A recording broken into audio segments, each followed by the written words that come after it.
So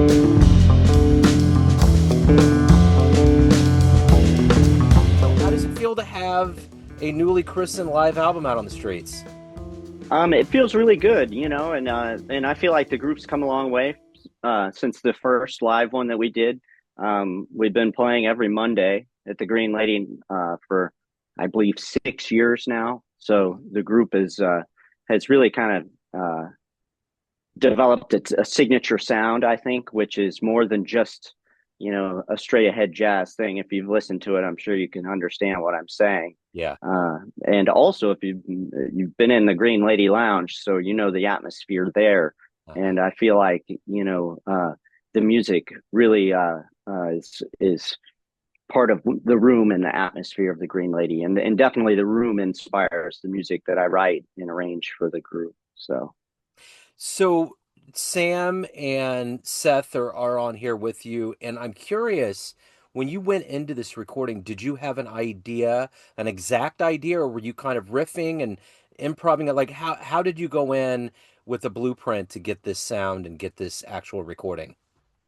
Well, we'd played the material that we recorded. We'd been playing at the Green Lady for a while, but you know how jazz is. A lot of times, you'll state the melody, which is pre-written, as well as the form or the chord progression. But then there's a lot of improvisation over the form in the middle, and these tunes are that as well. Like I said, it's not necessarily straight ahead jazz, but it kind of follows that arrangement of a straight ahead jazz tune. But yeah, there's a lot of open ended stuff. And, me personally as a musician, I practice a lot still. And gosh, I was trying to count up the number of times that I played the Green Lady. And I came up with a rough number of somewhere over 3,000 nights that I've been there. And so that's great practice Yeah. too. Uh-huh.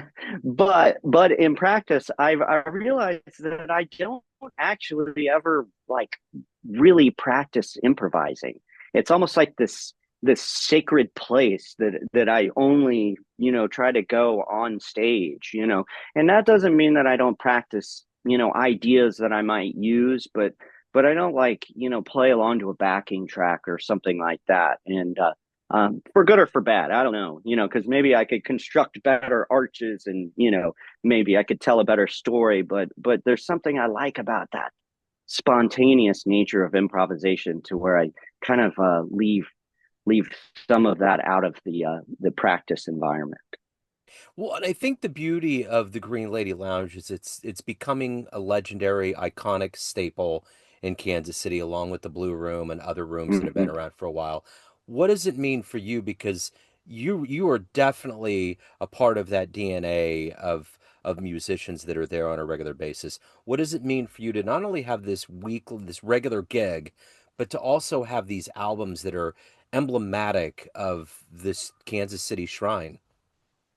Yeah, and I'm overjoyed, and it's a blessing, and I'm so thankful and grateful for the gig.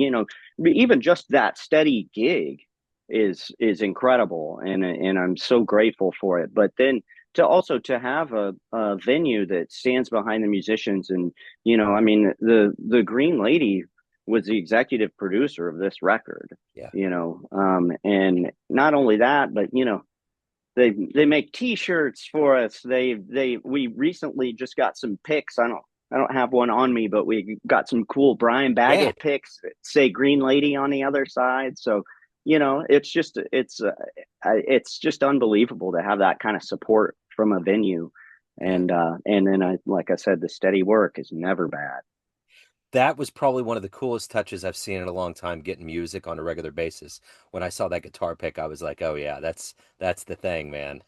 And it's a real one too, Yeah, because dude. it's like I was like, I don't want one that I'm not gonna play. Yeah. I want, and so it's similar to a Fender Extra Heavy. It's a Yeah. very specific plastic, which is called celluloid. It's like a tortoise shell, Yeah. but I went with red and then gold foil stamp, so that it looks like the inside of the Green Lady. And I thought they That's it. came out really great. I thought they Yeah. came out really nice. That's what I was going to say. It's completely thematic for the Green Lady. It's perfect, Mhm. absolutely perfect. So, the one thing about releasing this album and music, it's been this country and what's been going on for it's particularly since the beginning of the year has been really rough. There's been a lot of fear, a lot of things going on. And I'm not trying to get in anything political here, but it's just the reality of our world right now. And music tends to be an oasis, a way to escape. And when we're talking Yeah. about Kansas City, to go into the Green Lady, you walk into this chamber of a different era of just swinging. Everybody's happy. We're getting into the music. Mhm. How much of that is in your head, not only with this recording, but playing regularly to Mhm. people that come in? Yeah, I think that, to twist this where we're going with this a little bit, one of the things I think about a lot is AI. And I think about the guitar going straight into the amplifier, and the pick hitting the string in front of all those people. And like, okay, you can't say there's anything AI Yeah. happening here. This is real.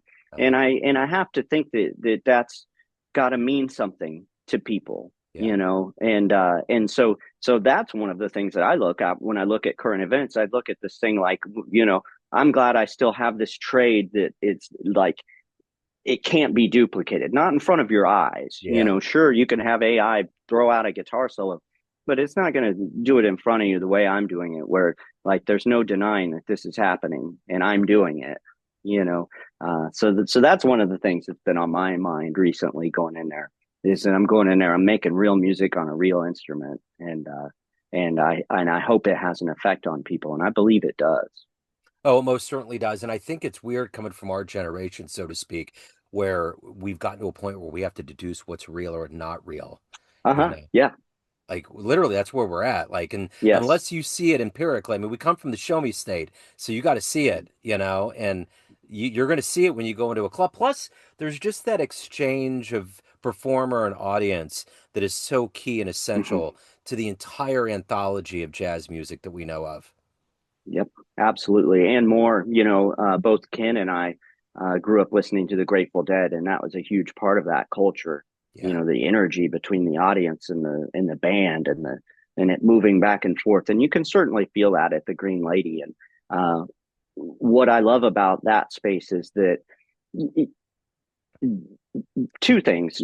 The first part about this is that it only takes one or two groups of people that are there to listen to jazz to like turn that whole room onto the band. yeah, Now, on the other side of the token, Green Lady is so popular that people come there just to go there. They probably know there's jazz music there, yeah. but they're there for the scene, and for the club because it's such a great club, So there's two parts, twofold there, and I'm just happy that people are there, but yeah, it only takes a couple folks in the room to get into the band to kind of show everybody, what we're there for. Yeah. Um, I was talking to Jeff Shirley about his album, and I was kind of mentioning because I think it was on the heels of the Brad Mehldau Christian McBride show at Kaufman, and I was just mm. asking him about other musicians that swing through town, like Jazz at Lincoln Center is going to be at Leeds Center Thursday night. I mean, there's just so many musicians. Lakeisha Benjamin was at the Folly the other night. There's all these national musicians that come into town. Mm-hmm. How many people do you see come through the Green Lady that are musicians and whatnot? Mm-hmm. A lot, yeah, and from all different uh, genres of music. We just had uh, Chapel Roan, some of her band, her guitar player, her bass player came in, and they came up and they were buying vinyl from us and telling Wow. us how much they loved our group. And then, a couple question ins, it was like, we're here from LA. Like, why are you here? Like, we're playing a show. And like, then it turns out, oh, okay, you guys are rock stars. But not only that, the bass player from Pantera came in there, and I recognized him, because I grew up listening to guitar players, and Dimebag Darrell was a great guitar player. And I told him, I know who you are, and so he put me on the guest list, and I went to see Pantera at Right T-Mobile. on. But then, like Tedeschi Trucks, Yeah. Derek Trucks band, whenever that band is in town, both their saxophone player and their trumpet player come into Green Lady, Yeah. And, we don't have a lot of people sit in at Green Lady. Um, for one, we're playing all original music. Yeah. But also it's run pretty tight. That Yeah. venue runs pretty tight. But anyway, these guys, they don't even ask. They just get out their horns wherever they're sitting, and then you hear them. You hear the horns, and then they start walking to the stage, and it's great. But the last time they came in, we were playing one of my tunes that is a C sharp minor blues, and that's not a common key for minor blues. So when I first heard those horns, Yeah. they were very, very lost and distraught Yeah. until they could find that funky key for Yeah. the minor blues. But yeah, that's just a few. There have been a lot of great musicians, actors, folks coming in there, Yeah. politicians. You name it. It's just a Everybody. happening place. That's Yeah. cool. Well, Bonnie, and well, who was that? I was thinking of, well, I guess it was Reba McEntire came in there. wow. So I mean, it's just on and on. It just goes Yeah. on and on. Yeah, I can't even name them all, but it's Yeah. been fun. It's been That's a lot of cool. fun. Well, Yeah. and that's the interesting thing. When I started the show in 2011, you were one of the first group of Kansas City musicians I talked to, and I was at that point really trying to wrap my head around the Kansas City scene. And it was swinging, Hmm. everything was great. There was Yeah.